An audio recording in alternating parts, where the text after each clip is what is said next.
She's My Little Pony. Eric sat at his desk, typing up another copy of his resume, when the news reporter on the TV distracted him. Amongst the news about politics, economy, the war in Iraq, and the rising unemployment, My Little Pony would liven up the news, with more ridicule and mockery.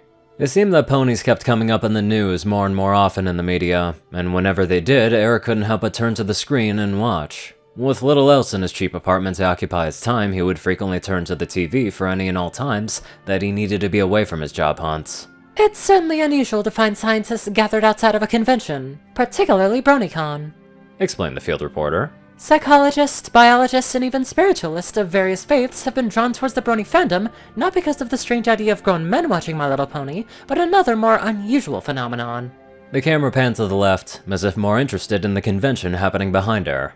I know the viewers at home probably believe that what they're looking at are just visual effects, continued the reporter.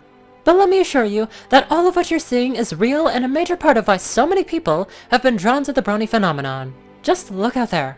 As the reporter pointed out to the scene behind her, the camera zoomed in. The TV screen showed the latest Bronycon in progress, and like any convention, there were the typical cosplayers, booths, attractions, and shows, but this one was unique. And not just because of the fact that grown men and women were attending a convention about ponies, but the fact that they brought their own ponies to the convention. The effect was like something out of a Who Framed Roger Rabbit. Each pony looked just like the Flash animated characters from the show, superimposed upon a live setting. But those ponies were no visual effect. They were real. Ponies of all kinds were wandering about in the convention, interacting with people and physical objects as if the ponies themselves were made of flesh and blood. The field reporter approached one of the bronies, a muscular man wearing one of the pony-themed We Love Fine shirts. To Eric, it was certainly surreal to see such a large man wearing a shirt with a picture of a pink pony on it, not helped by the sight of a pony hopping up and down beside him. She was a little mustard yellow earth pony with a braided red mane that bounced with each hop. Excuse me, how did you become interested in the show? Asked the reporter, as she shoved the microphone into the brony's face. Well, I've been a brony since the early days of the community. Yes, but how did you become a fan of the show? Oh, well, I heard some of my friends actually liking the show, so I decided to check it out. I watched through the first season and I really began to get into it. Then, when I just realized how much I liked the show, he picked up his pony and held her up to the camera. That's when this little cotton candy appeared. Cotton Candy waved at the camera. Hi, every pony. So, just like that? Said the reporter, dumbfounded. You just realized that you love the show and the pony just appeared? Yep, it's been that way for all my fellow bronies. It seems these ponies just materialize once someone realizes that he or she loves the show.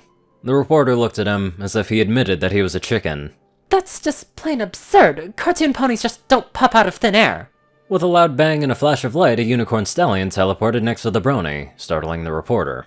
What's up? Said Cotton Candy to the stallion. Tara Strong is signing autographs, said the stallion. You better get in line.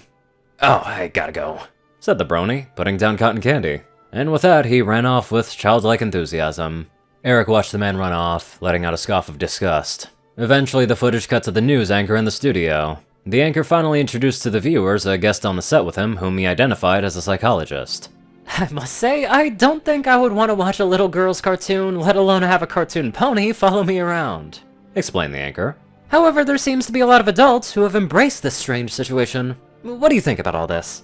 The psychologist cleared his throat before speaking. Well, I know nothing about the supernatural elements of this phenomenon. However, I do agree that this reflects a disturbing trend.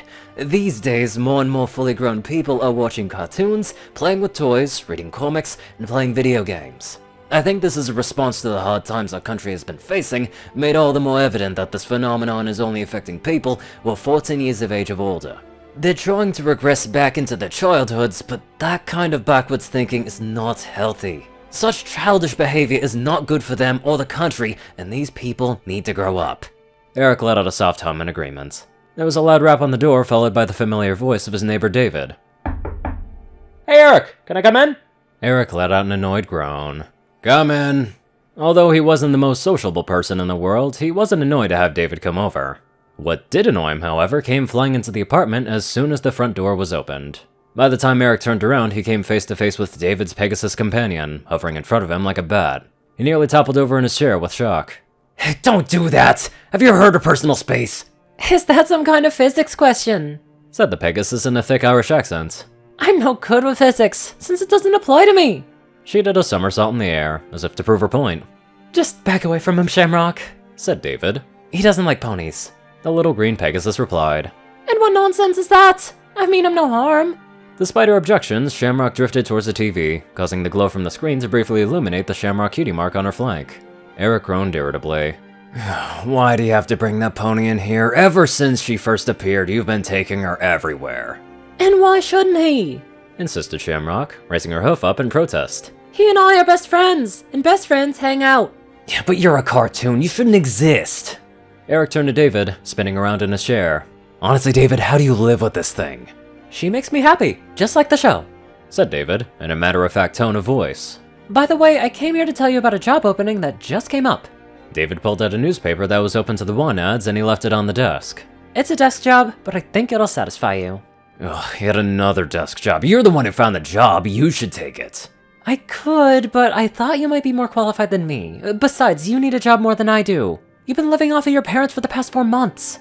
So? You've been unemployed for longer than that. Yes, but at least I have Shamrock to keep me company. Now, honestly, you're talking about that pony as if it was a real person. You disrespectful bugger, said Shamrock with an indignant harumph. There's no need to be rude, said David to Eric. Why don't you watch the show?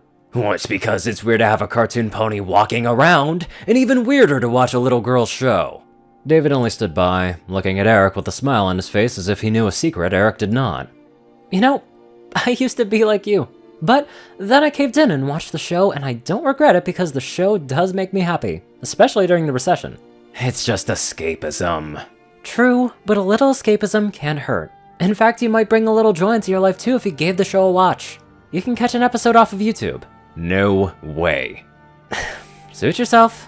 Come on, Shamrock, let's leave him alone. Eric didn't even say goodbye as his visitors left his apartment. He slouched over his computer, muttering obscenities under his breath.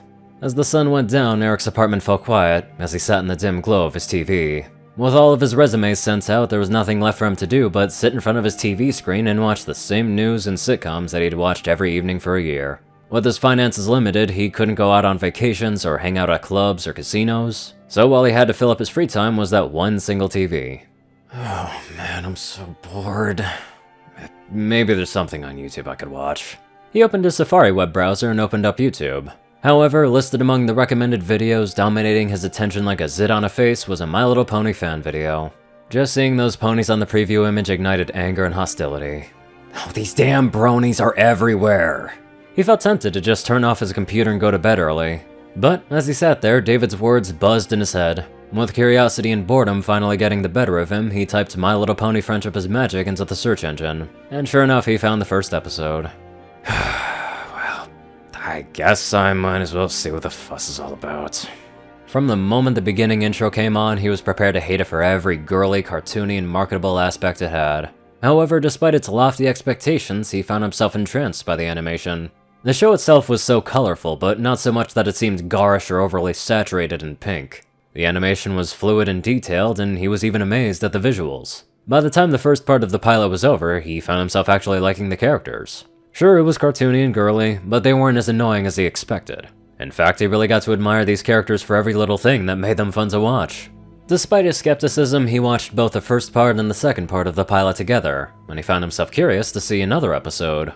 And then another, followed by another. The characters quickly grew on him, and before he knew it, he was sympathizing with their plights. He was also laughing at their jokes and felt happy with their triumphs. Even the Cutie Mark Crusaders began to grow on him. I too am going through life trying out all sorts of jobs just to find my place in life. He subconsciously reasoned in his head. I guess you can say too I'm looking for my cutie mark. He kept watching the first season, going through each episode with glee. By the time he finished watching the first season, he was curious to see more of the fandom. It started innocently enough. He would check out a few PMVs off of YouTube, played a few of the pony-related flash games, and looked at fan art off of DeviantArt. It wasn't until he started looking at Equestria Daily did he start to become obsessed with the show. By the time his clock struck midnight, signaling the end of his first week immersed in the brony culture, he nuzzled under his bed covers and fell asleep with the images of ponies dancing in his head. Eric awoke the next morning with the smell of cooking eggs wafting into his nose, followed by the sounds of clanking metal on his ears. He sat up from the bed, his eyes blurred with sleep, wondering where the smell was coming from. Much to his surprise, the sounds were coming from his own kitchen, and with such a small apartment, it wasn't hard to notice the origin of the sounds with his bed a few mere paces away. He turned the corner, and right before him was a little unicorn at a stove, cooking an omelet. She was so short, she had to stand on a stool to meet eye level with the pan. The pony turned towards him and said, Oh, Eric, you have awoken. Please take your seat, I have prepared breakfast for you.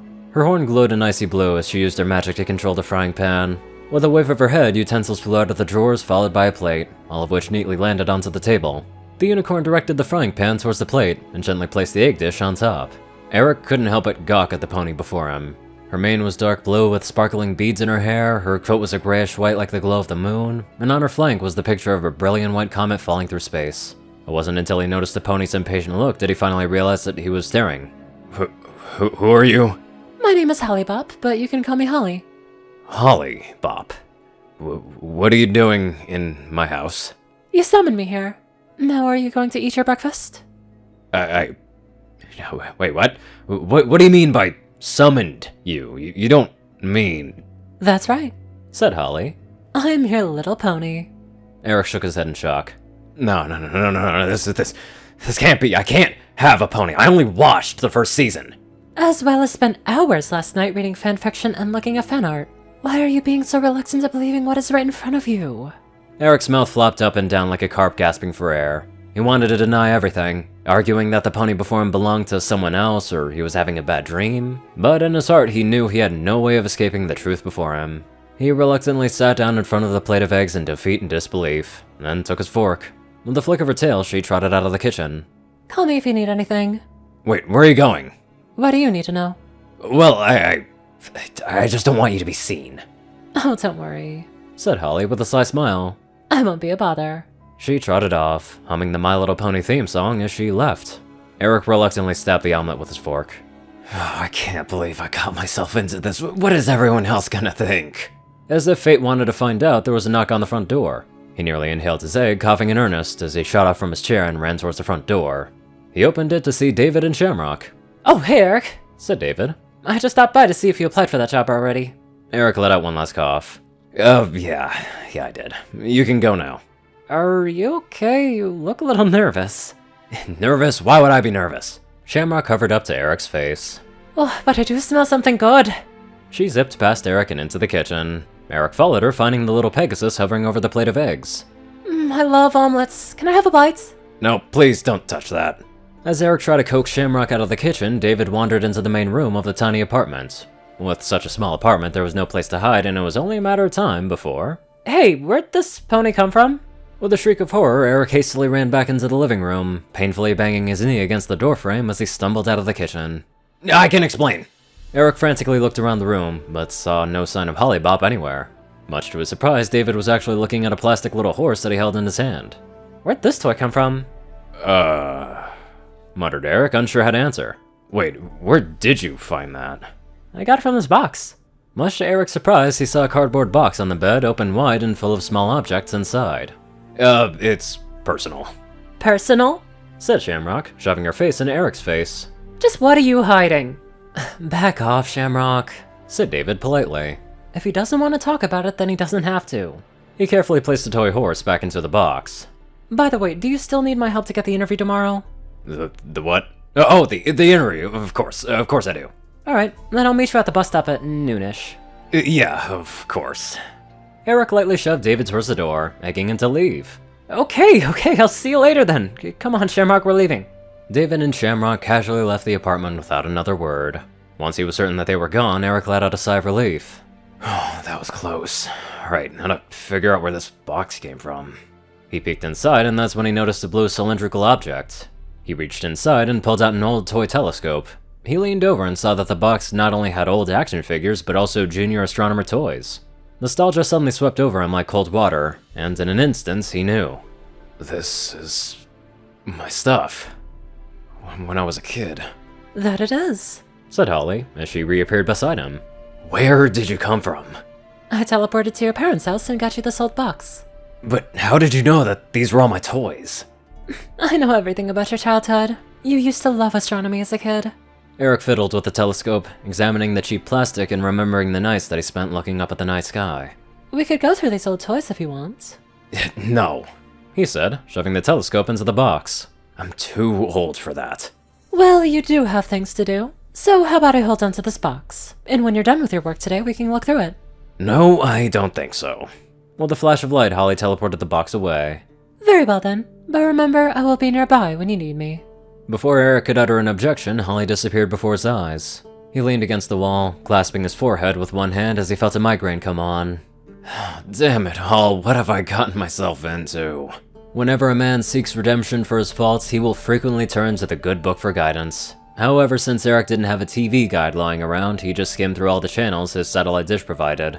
He spent the day folded into a feeble position like an armadillo, staring at his TV screen while watching every minute of schlock TV had to offer. Exposing himself to every bit of adult programming that he could find was the only way that he could think of to rid himself of the burden of his newfound interest in ponies. But after watching hours of news, TNA, and sitcoms, he quickly realized that it was as pointless as washing a cutie mark with water. Made all the more so by how quickly he got bored.